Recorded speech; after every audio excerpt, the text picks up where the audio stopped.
रात्रीचे 12 वाजले होते. गावातला काळोख शांत होता. फक्त कुत्र्यांच्या भुंकण्याचा आवाज येत होता. नीलम तिच्या खोलीत बसून फोनवर काहीतरी चाळत होती. तिला एक बातमी दिसली. एका मुलीसाठी मुलाने केली आत्महत्या.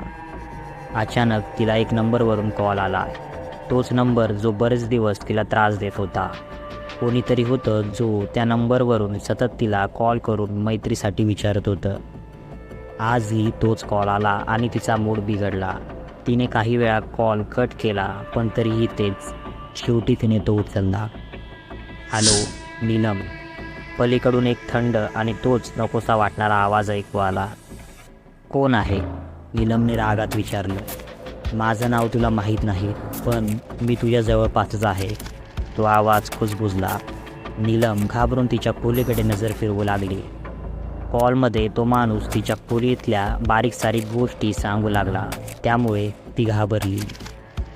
तिने लगेच दरवाजाकडे धाव घेतली, पण त्याआधीच एक जोराचा आवाज झाला आणि दरवाजा आपोआप बंद झाला.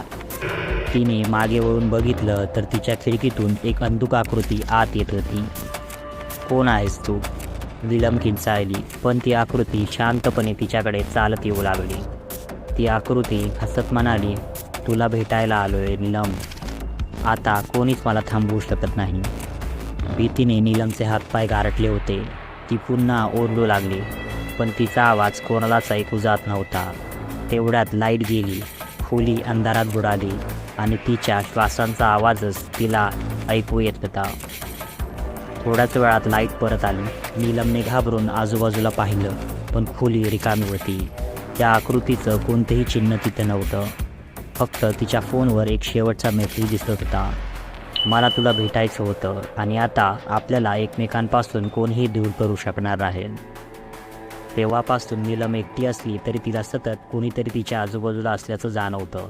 तिच्या खोलीतले अंधारे कोपरे, रात्री पडणारी सावली, त्या प्रत्येकात तोच अनोळखी माणूस आहे.